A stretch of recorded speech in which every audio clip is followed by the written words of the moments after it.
사무엘하 15장 1절부터 8절의 말씀입니다. 제 성경책으로 구약성경 486면에 있습니다. 사무엘하 15장 1절부터 8절의 말씀입니다. 한 절씩 구약성경 486면에 있습니다. 한 절씩 교독하겠습니다. 그 후에 압살롬이 자기를 위하여 병거와 말들을 준비하고 호위병 50명을 그 앞에 세우니라.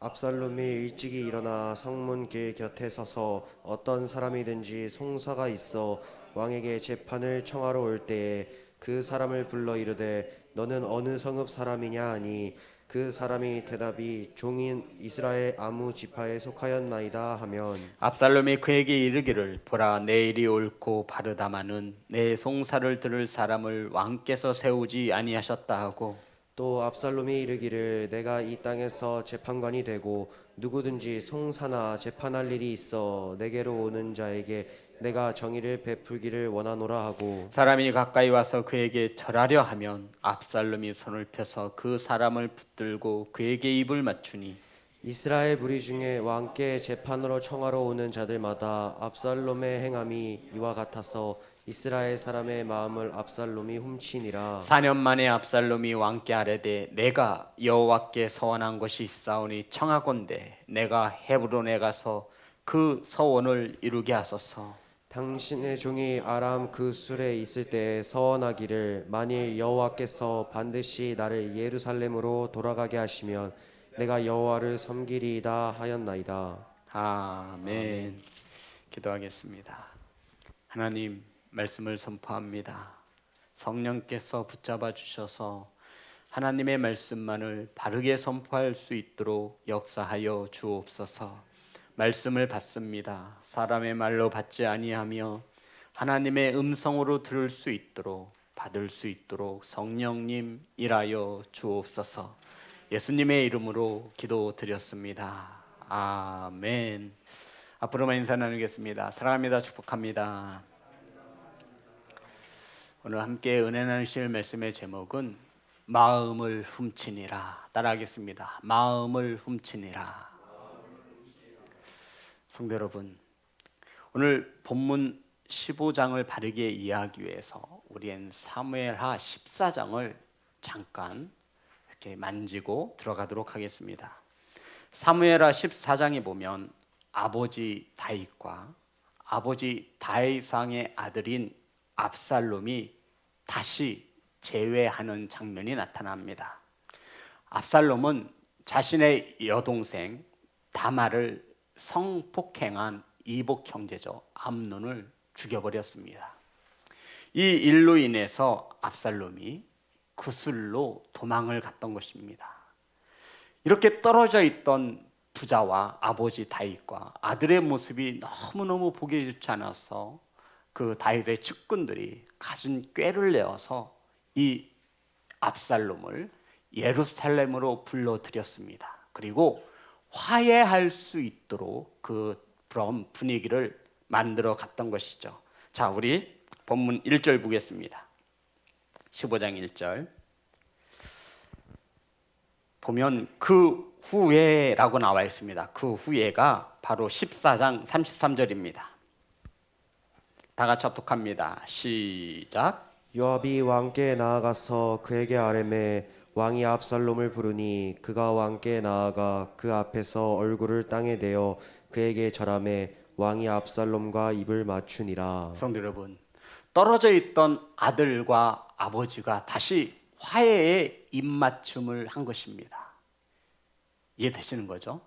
아버지를 피해서 구슬로 도망갔던 압살롬이 다시 예루살렘으로 돌아와 아버지와 드디어 대면하고 입을 맞추며 서로 화해를 했다라는 것을 말하고 있는 것입니다.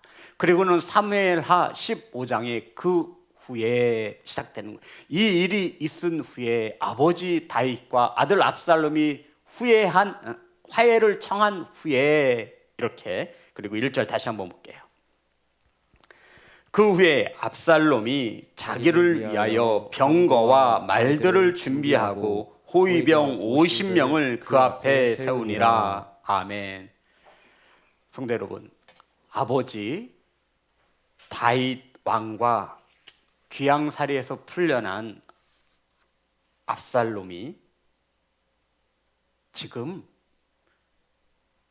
성경을 잘 보면 귀양에서 풀려난 아들의 모습이 아닌 것을 성경은 우리에게 설명해 주고 있는 겁니다. 무엇을 통해 알 수 있죠? 자기를 위하여. 누구를 위하여? 그 후에 압살롬은 누구를 위하여? 자기를 위하여 병거와, 맞나요? 병거는 오늘말로 말하면 탱크를 말하는 거예요. 병거와 또 말들을 준비하고, 말 하나가 단수가 아니라 복수인 거죠. 그리고 호위병 몇 명? 50명을 거느렸습니다. 어떤 의미일까요? 성도, 어떤 의미가 메시지로 와닿으세요?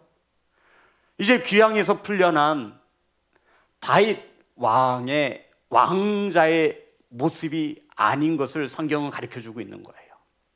성도 여러분, 생각을 해보세요. 바로 귀양에서 풀려났어요. 아버지의 화해하자마자 이 압살롬이 가장 먼저 한 행동이 뭐냐면 누구를 위해서? 자기를 위해서 병거, 말들, 그리고 호위병 50명을 거느렸습니다.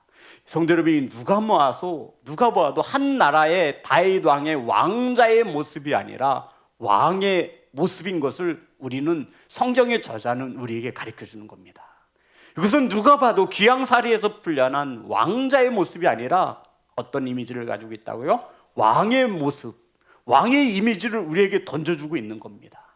그래서 이 성경은 말하기를 자기를 위하여 병거와 말들과 호위병 50명을 두었습니다. 왕과 같은 이러한 모습을 가진 압살롬이 하는 일이 뭐죠? 가장 먼저 어디를 가죠? 자, 2절입니다. 15장 2절, 사무엘하 15장 2절, 다 같이 합독합니다. 시작. 압살롬이 일찍이 일어나 성문 길 곁에 서서 어떤 사람이든지 송사가 있어 왕에게 재판을 청하러 올 때에 그 사람을 불러 이르되 너는 어느 성읍 사람이냐 하니 그 사람의 대답이 종은 이스라엘 아무 지파에 속하였나이다 하면. 성도 여러분, 압살롬이 이렇게 왕과 같은 어떠한 집 배경을 만든 후에 아침마다 일찍 일어났습니다. 그리고 어디로 가요?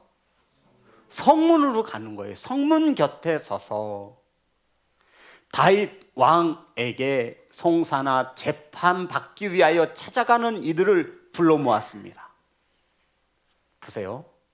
병거와 말들이 쭉 있고요. 호위병 50명 있었으니 어디 가나 사람들의 이목을 끌기에 충분했습니다. 그리고는 다윗 왕에게 재판과 송사를 하기 위해 가는 이들을 다 불러 모았습니다. 그리고 뭐라고 묻죠? 어느 성읍 사람이냐? 왜 묻는 거예요? 아니, 그게 뭐가 궁금해요? 그게 왜 궁금한 거죠? 이 압살롬은?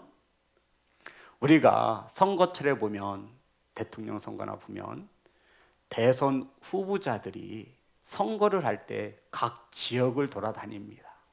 어떤 지역에서는 환영을 받기도 하지만 어떤 지역에서는 굉장히 홀대를 받기도 하죠.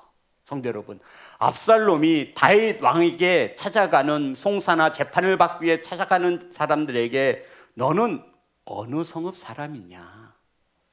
어떤 의미냐면 혹 아버지 다윗 왕과 친인척 관계에 있거나 가까운 성읍에 사는 사람들을 헤아리기 위해서 가장 먼저 물었던 것이 너는 어느 성읍 사람이냐? 이렇게 물었던 것입니다. 그리고는 3절과 4절입니다. 정치적인 목적을 두고 압살롬이 이렇게 묻지요. 다 같이 합독합니다. 시작. 압살롬이 그에게 이르기를 보라 내 일이 옳고 바르다마는 내 송사를 들을 사람을 왕께서 세우지 아니하셨다 하고 또 압살롬이 이르기를 내가 이 땅에서 재판관이 되고 누구든지 송사나 재판할 일이 있어 내게로 오는 자에게 내가 정의를 베풀기를 원하노라 하고. 성도 여러분, 압살롬은 아버지인 다윗 왕에 대하여 굉장히 부정적으로 이야기합니다. 그에게 이르되 보라, 내 일이 옳고 바르다. 그래, 내 말을 들어보니 내가 정말 억울한 일을 당하였구나. 그런데 내 아버지 다윗 왕은 너의 송사를, 너의 시시 비비를 가려줄 사람을 세우지 아니하였노라. 성도 여러분, 이 말을 더 쉽게 말씀드리면 지금 이 나라의 다윗 왕은 백성들을 위하여 일하지 않고 있다라고 다윗 왕의 아버지 다윗 왕의 자격을 격하시키며 은근히 자신의 속뜻을 내비치고 있는 것입니다. 우리 아버지가 다윗 왕이 백성들을 위하여 일하지 않고 있구나. 그러면서 하는 말이 4절에 보면 이제 자신의 속내를 나타내죠. 또 압살롬이 이르기를 내가 이 땅에서 재판관이 되고 누구든지 송사나 재판할 일이 있어 내게로 오는 자에게 내가 정의 베풀기를 원하노라 하고. 성도 여러분, 무슨 말이죠? 내게로 오는 자에게 내가 무엇을 베풀리라? 정의를 베풀 것이라는 겁니다. 야, 성도 여러분, 백성들이 이 말을 들었을 때 왕과 같은 모습을 한 압살롬이 말과 병거를 쫙 도열시키고 호위병 50명이 쭉 둘렀을 거라 생각해 보십시오. 그리고는 그 존귀한 왕자가 나와서 그 사람의 손을 꼭 붙잡고 절하려 하려고 하면 이거 무슨 절이냐고, 일어나시라고, 억울한 일이 있거든, 내게로 오면 내가 정의를 베풀 것이니 내게로 오라는 것입니다. 힘없고 백없는 백성들이 억울한 일을 당하였을 때 어디 하나 호소할 곳이 없어 유일한 해결책이 다윗 왕을 찾아가 허리를 숙이는 것이었는데, 이 모든 것을 다윗 왕의 아들이었던 압살롬이 백성들을 향하던, 아버지 왕에게, 다윗 왕에게 향하던 백성들을 자신의 편으로 끌어들이기 시작했다라는 것입니다. 5절입니다. 다 같이 합독합니다. 시작. 사람이 가까이 와서 그에게 절하려 하면 압살롬이 손을 펴서 그 사람을 붙들고 그에게 입을 맞추니. 그 사람을 붙들고 그에게 입을 맞추니. 이건 황송한 거예요. 정말 없는 백성들이 볼 때 왕과 같은 압살롬이, 그것도 아버지 다윗 왕을 둔 압살롬이 백성들에게 절을 하지 말라고 하며 손을 잡아주고 입을 맞추며 억울한 일이 있을 때 내게로 오면 내가 정의를 행하여 줄 것이다라고 말하고 있는 것입니다. 성도 여러분, 생각해 보세요. 이렇게 압살롬과 한번 만난 이들은 각 성읍마다 돌아다니며 자신이 경험한 일을 이야기했을 것입니다. 다윗 왕 아들 있잖아, 압살롬, 예루살렘으로 돌아왔잖아. 근데 이 압살롬이 말과 병거 들고 호위병들을 쫙 두른 채 억울한 일을 당하여 호소할 곳 없는 백성들을 일일이 한 사람 한 사람 만나주며 손을 잡고 입을 맞추며 억울한 일을 풀어주고 있다라는 이런 소문이 각 성에 넘쳐났을 것입니다. 다윗 왕에게 굳이 갈 필요 없어. 가도 못 만나잖아. 그러니까 공의를 베풀고 정의를 베푼다고 약속한 압살롬을 찾아가. 그러면 당신도 이 어려운 문제를, 송사를, 재판을 해결할 수 있을 것이라고. 걱정하지 마. 성문 곁에 가면 딱 알아볼 수 있어. 왜요? 말과 병거들과 호위병 50명이 칼과 창을 들고 있으니 누가 봐도 압살롬인 것을 알 수밖에 없었던 것입니다. 그리고는 성경은 이 압살롬을 이렇게 말하고 있습니다. 6절. 다 같이 합독합니다. 시작. 이스라엘 무리 중에 왕께 재판을 청하러 오는 자들마다 압살롬의 행함이 이와 같아서 이스라엘 사람의 마음을 압살롬이 훔치니라. 성도 여러분, 이스라엘 백성들의 마음을 압살롬이 훔쳤답니다. 저는 세상에서 가장 힘든 일이 사람의 마음을 얻는 것이라 생각하는 목사입니다. 세상에서 돈으로 안 되는 일들이 몇 가지가 있는데 그 중에 하나가 바로 마음을 얻는 일입니다. 그런데 성경은 말하기를 압살롬이 이스라엘 백성들의 마음을 훔쳤다라고 나와 있습니다. 성도 여러분, 뭐 했다라고요? 성경이 개역개정으로 바뀌기에는 백성들의 마음을 도적질하였다라는 것입니다. 그렇게 기록되어져 있습니다. 몇 년 동안 훔쳤을까요? 4년 동안. 몇 년 동안이요? 4년 동안 압살롬은 백성들의 마음을 훔치기 시작하였습니다. 성도 여러분, 압살롬이 백성들의 마음을 훔친 것은 백성들을 위해서가 아니라 다윗 왕 아버지의 왕좌를 찬탈하기 위해서, 빼앗기 위해서 백성들의 마음을 빼앗으며 4년 동안 치밀하게 계획을 세웠습니다. 그리고는 4년이 지난 후에 압살롬이 아버지인 다윗 왕에게 찾아가 이렇게 이야기합니다. 7절 8절 다 같이 합독합니다. 시작. 4년 만에 압살롬이 왕께 아뢰되 내가 여호와께 선한 것이 있사오니 청하건대 내가 헤브론에 가서 그 서원을 이루게 하소서. 당신의 종이 아람 구술에 있을 때 서원하기를 만일 여호와께서 반드시 나를 예루살렘으로 돌아오게 하시면 내가 여호와를 섬기리이다 하였나이다. 아멘. 압살롬이 이제 백성들의 마음, 민심을 자기에게 다 돌렸다라고 생각한 4년이 지난 후에 압살롬이 다윗 왕 아버지에게 나아가서 말합니다. 아버지, 청하건대 내가 여호와께 서원한 것이 있습니다. 형제를 살인하고 구슬로 내려갔을 때 제가 하나님께 서원한 것이 있는데 내가 예루살렘으로 돌아오면, 지금 압살롬이 예루살렘으로 돌아왔죠. 여호와를 잘 섬기겠습니다라고 서원을 하였습니다. 내가 이 서원을 어디로 가서 갚겠다라고요? 어디로 가서 여호와께 서원한 것을 갚겠대요? 헤브론이, 헤브론. 성도 여러분, 많고 많은 지명 중에 왜 하필 헤브론입니까? 있잖아요, 압살롬이 머리가 굉장히 좋았던 사람입니다. 어디로 가게 해달라는 거예요? 헤브론. 따라합니다. 헤브론.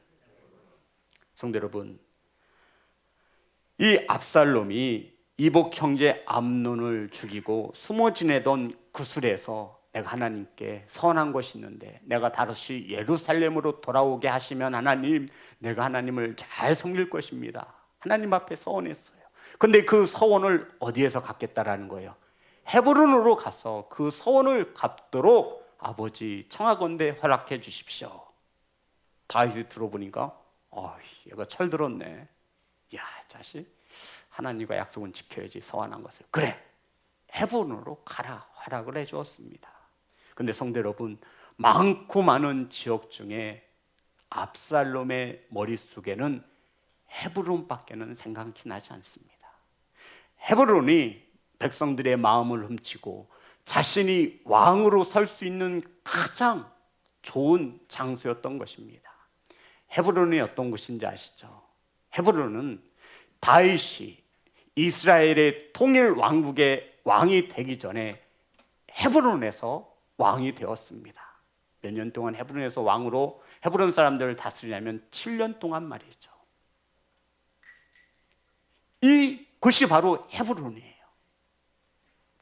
헤브론에서 다윗과 압살롬이 함께 살았습니다.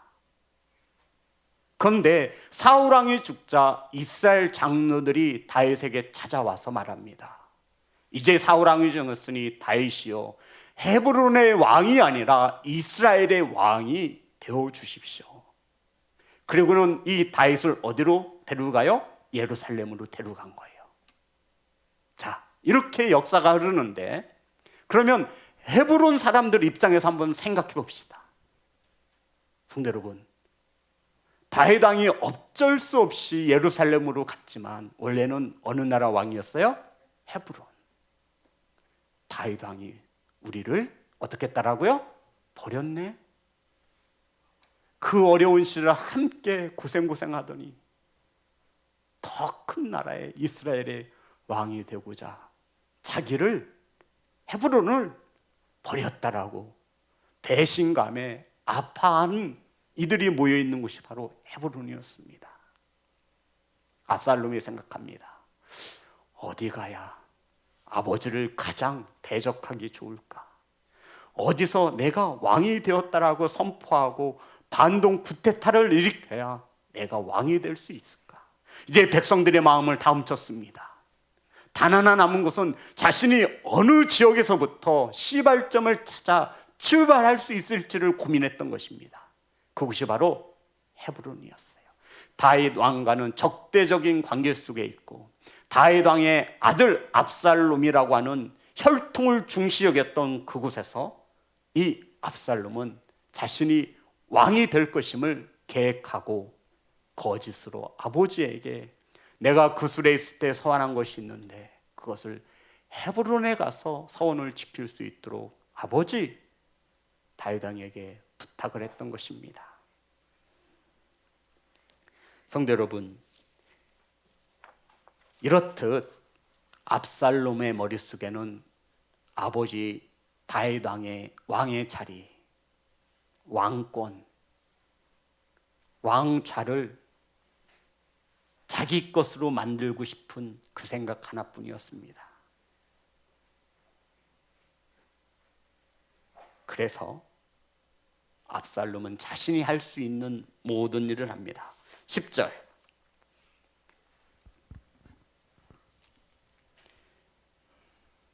다 같이 합독합니다. 시작. 이에 압살롬이 정탐을 이스라엘 모든 지파 가운데 두루 보내 이르기를 너희는 나팔 소리를 듣거든 곧 말하기를 압살롬이 헤브론에서 왕이 되었다 하라 하니라. 아멘. 어디에서 왕이 되었대요?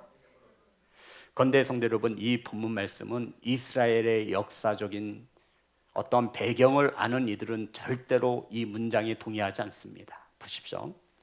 이에 압살롬이 정탐을 이스라엘 모든 지파 가운데 두루 보내 이르기를 너희는 나팔 소리를 듣거든 곧 말하기를 압살롬이 헤브론에서 왕이 되었다 하라 하니라. 압살롬이 왕이 되었다 하라 하니라. 성경 어디를 봐도 누가 왕이 되었다라고 하는 정확한 명칭을, 이름을 앞에 두지 않습니다.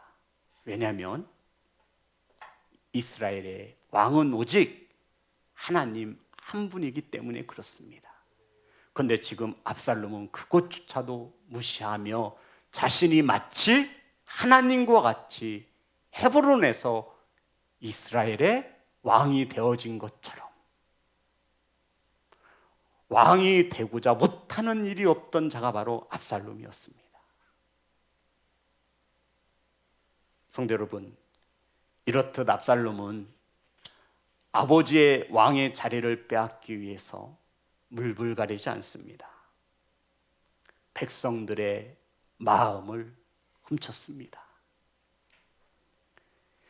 성도 여러분, 어떤 일에 중독이 된 사람들의 공통점이 있습니다. 약물이나 게임이나 도박이나 알코올이나 중독된 이들의 공통점은 마음을 빼앗겼다라는 것입니다.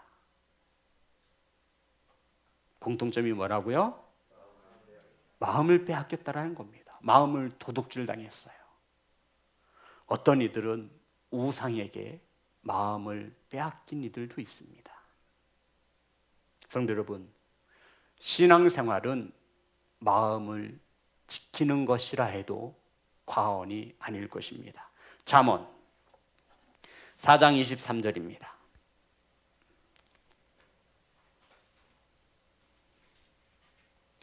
다 같이 합독합니다. 시작. 모든 지킬 만한 것 중에 더욱 내 마음을 지키라. 생명의 근원이 이에서 남이니라. 아멘.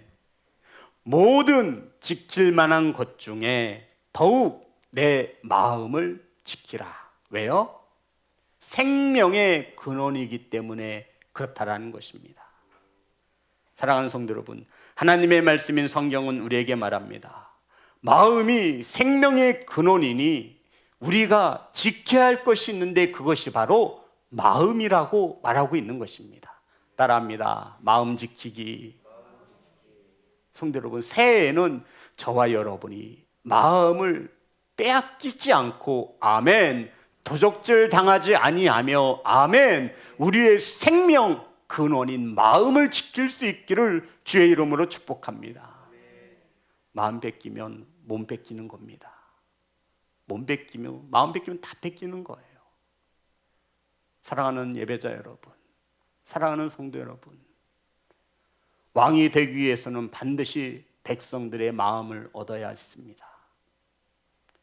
저와 여러분은 하나님이 왕이시며 아멘, 저와 여러분은 하나님의 백성인 것을 믿으시기를 주의 이름으로 축복합니다. 우리의 마음은 하나님을 향해 있어야 된다는 것입니다. 그런데 자꾸 압살롬과 같은 영적인 마귀가 우리의 마음을 도둑질해 가는 거예요. 우리의 마음을 하나님 곁에서 빼앗아 간다는 겁니다. 중간에서 가로채요. 중간에서 가로채는 거예요. 어떻게 해야 생명의 근원인 우리의 마음을 지킬 수 있습니까, 성도 여러분? 2023년 저와 여러분의 생명을 빼앗기지 않기 위해서 저와 여러분은 어떻게 해야 이 마음을, 생명을 지킬 수 있습니까? 어떻게 해야 우리 마음을 빼앗기지 않고 도둑질 맞지 않을 수 있습니까? 성경은 우리에게 답을 제시했습니다. 잠언 4장 23절부터 27절의 말씀입니다. 잠언 4장 23절 24절 제가 읽겠습니다. 모든 지킬 만한 것 중에 더욱 내 마음을 지키라. 생명의 근원이 이에서 남이니라. 24절 다 같이 합니다. 시작. 구부러진 말을 내 입에서 버리며 비뚤어진 말을 내 입술에서 멀리하라. 성도 여러분, 마음을 지키는 것은 오늘 성경에 보니 저와 여러분 2023년 생명을 지키고 싶지 않습니까? 아멘. 그러면 구부러진 말을 내 입에서 버리며 삐뚤어진 말을 내 입술에서 멀리하라. 아멘. 쉽죠? 저 좀 보세요. 성도 여러분, 저를 보시기 바랍니다. 마음 지키는 거 쉽죠? 다들 이걸 어떻게 대답을 해야 되지? 성도 여러분, 마음 지키는 거 쉽지 않나요? 어려워요. 예. 성경에선 답을 가르쳐주고 있어요. 성경에 모든 우리 삶의 문제에 답이 있습니다. 아멘. 생명을 지키고 싶거든. 성도 여러분, 마음이라고 하니까 좀 왠지 안 지켜도 될 것 같잖아요. 그런데 이 마음은 저와 여러분의 생명인 것을 믿으시기를 주의 이름으로 축복합니다. 이 생명을 지키기 위해서 구부러진 말을 내 입에서 버리고 삐뚤어진 말을 입에서 꺼내지 말라라는 거예요. 얼마나 쉬워요. 헌금하라고 하지 않잖아요. 새벽기도 나오라고 하지 않잖아요. 자식을 주의 종으로 드리라고 하지 않잖아요. 저와 여러분의 이 생명을 지키기 위해서 하나님께서 제시한 해답은 구부러진 말과 삐뚤어진 말을 하지 말라라는 것입니다. 그러면 우리의 마음이, 우리의 생명이 지켜지신다 약속하셨습니다. 아멘. 사랑하는 예배자 여러분, 2023년에는 저와 여러분은 마음을 지킬 수 있습니다. 아멘. 구부러진 말과 삐뚤어진 말을 하지 마세요. 무엇을 지키고 싶으면요? 아니요, 생명이요. 이거 하면 죽는 거예요. 그렇게 생각하세요. 내 영이 지옥으로 떨어지는 거예요. 그렇게 생각하세요. 마음이 곧 생명입니다. 말을 참으로 쉽게 함부로 하는 자들을 보면 주변의 사람들이 많이 상처를 받습니다. 하나님 사랑과 이웃 사랑이 성경에서 말하는 거예요. 저와 여러분이 생명을 지키지 못함으로 누군가의 생명을 또 빼앗을 수 있음을 잊지 않기를 간절히 소망합니다. 우리 유사히 고린도후서 전서 강의하고 있잖아요. 아무리 내가 선을 행하여도 그 누군가가, 한 사람이 상처를 시험에 든다면 하지 말라라는 거예요. 이웃을 먼저 섬기라는 거예요. 그것이 사도 바울이 말하는 것입니다. 나만 좋으면 됐지 않. 이것은 참으로 이기적인 거예요. 내 생명 따위는 관심이 없다라고 쳐도 남의 생명은 존중히 여길 수 있어야죠. 마음을 지키는 방법 두 번째입니다. 25절 시작. 내 눈은 바로 보며 내 눈꺼풀은 내 앞에 곱게 하며. 성도 여러분, 저와 여러분의 눈은 바로 볼 수 있어야 합니다. 아멘. 꼭 삐딱하게 보시는 분들이 있어요. 진짜 있어요. 똑같은 사물을 보고 똑같은 것을 보아도 꼭 조금 삐딱해. 참 이거 사람 진짜 피 말리는 겁니다. 내 뜻과는 전혀 상관없이 그 사람은 그렇게 바라봅니다. 내 눈은 바로 보며 2024년 저와 여러분의 눈이 우리의 생명 되신 주님을 바로 볼 수 있기를 주의 이름으로 축복합니다. 그리고 26절 내 발이 행할 길을 평탄하게 하며 내 모든 길을 든든히 하라. 성도 여러분, 저와 여러분의 발이요, 마음을, 생명을 지키고 싶거든요. 저와 여러분이 발이 가야 할 곳이 있고 가지 말아야 할 곳이 있다라는 겁니다. 목사님, 발이 가는 걸 어떻게 마음이 있잖아요. 그래서 생명의 근원인 거예요, 우리 마음이. 저와 여러분의 이 마음이 주님을 향한, 생명의 주님을 향한다면 저와 여러분의 눈과 발은 절제할 수 있습니다. 아멘. 주님이 컨트롤할 수 있다라고요. 설마 세상을 만드신 하나님이 이거 하나 못할까 봐요? 성도 여러분, 그리고는 말하기를, 결론을 내리죠. 27절 다 같이 합독합니다. 시작. 좌로나 우로나 치우치지 말고 내 발을 악에서 떠나게 하라. 좌루나 우루나 치우치지 말고 저와 여러분이 발이 악에서 떠나게 하라 하시는 겁니다. 사랑하는 예배자 여러분, 악이 뭐예요? 악? 우리 발이 악에서 떠나야 돼. 우리 눈이 악에서 떠나야 돼. 우리 입이 악에서 떠나야 돼요. 악이 뭡니까? 하나님의 말씀에 벗어난 것, 죄, 그것을 행하는 게 악. 그래서 저와 여러분 좌로나 우로나 치우치면 안 돼요. 오직 우리의 생명의 근원 되신 주님만을 바라볼 수 있기를 주의 이름으로 축복합니다. 23년에는 절대로 저와 여러분 마음을 빼앗기지 않습니다.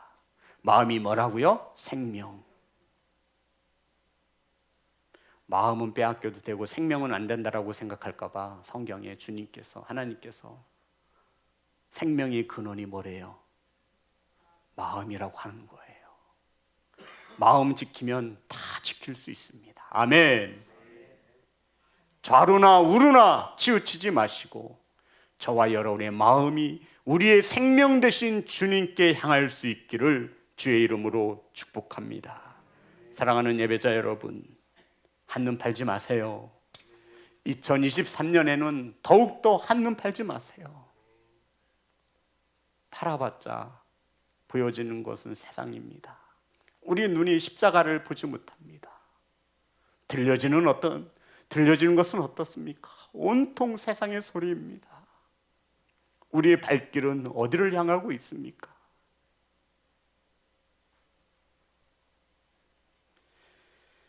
저와 여러분, 그래서 데살로니가전서 5장 22절,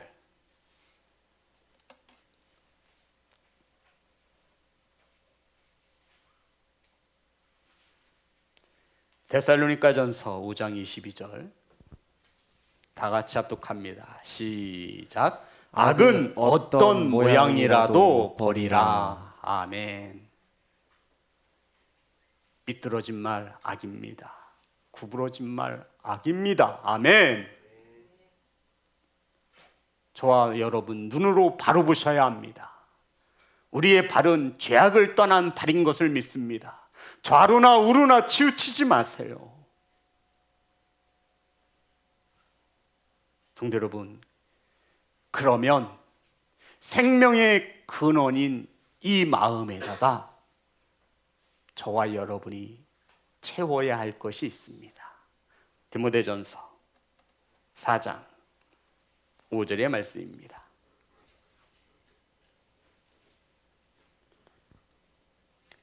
다 같이 합독합니다. 시작. 하나님의 말씀과 기도로 거룩하여 지미니라. 아멘. 성도 여러분, 하나님의 말씀과 기도로 저와 여러분의 마음에 충만히 채우시기를 주님의 이름으로 축복합니다. 성도 여러분, 성령의 충만함을 입은 자들은 구부러진 말과 삐뚤어진 말을 하지 않아요. 바로 보게 되어 있어요. 우리의 발이 좌루나 우루나 치우치지 않습니다. 말씀과 기도로 거룩한 내 안에 성령께서 임하시기 때문입니다. 아멘. 사랑하는 성도 여러분, 통계가 나왔죠. 우리 자녀들이요, 사춘기 때 가출하는 1순위, 상처를 가장 많이 받는 1순위 아세요? 친구일까요? 네, 부모입니다. 이상하죠? 우리는 가장 자녀들을 사랑한다라고 하는데 자녀들은 가장 상처를 많이 받아요. 누구 때문에? 부모 때문에. 가장 사랑하는데 말이죠. 자녀들이 가출하는 첫 번째 이유가요, 부모 때문이래요. 사랑하는데 말입니다.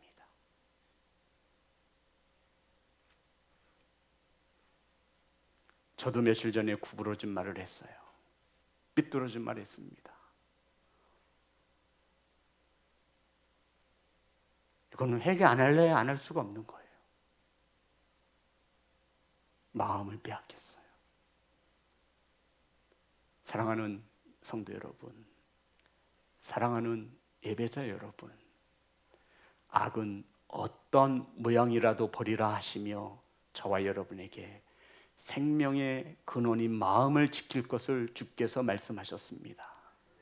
2023년에는 저와 여러분의 마음이 도적질 당하지 아니하고 저와 여러분의 마음을 그 누군가가 훔쳐가지 않도록 말씀과 기도로 십자가 아래 꼭꼭 묶어두시기를 주의 이름으로 축복합니다. 저희들의 눈은 바로 볼 수 있어야 합니다. 판단하거나 정죄하지 않습니다. 저와 여러분의 눈에 보이는 사실이 다가 아니기 때문입니다. 판단하지 않습니다. 저와 여러분의 발길은 주님이 원하시는 곳으로 향할 것입니다. 아멘. 그래서 2024년 한 해는 좌로나 우로나 치우치지 아니하며 악을 떠나 주 예수 그리스도를 향할 수 있기를 주의 이름으로 축복합니다. 찬양하겠습니다.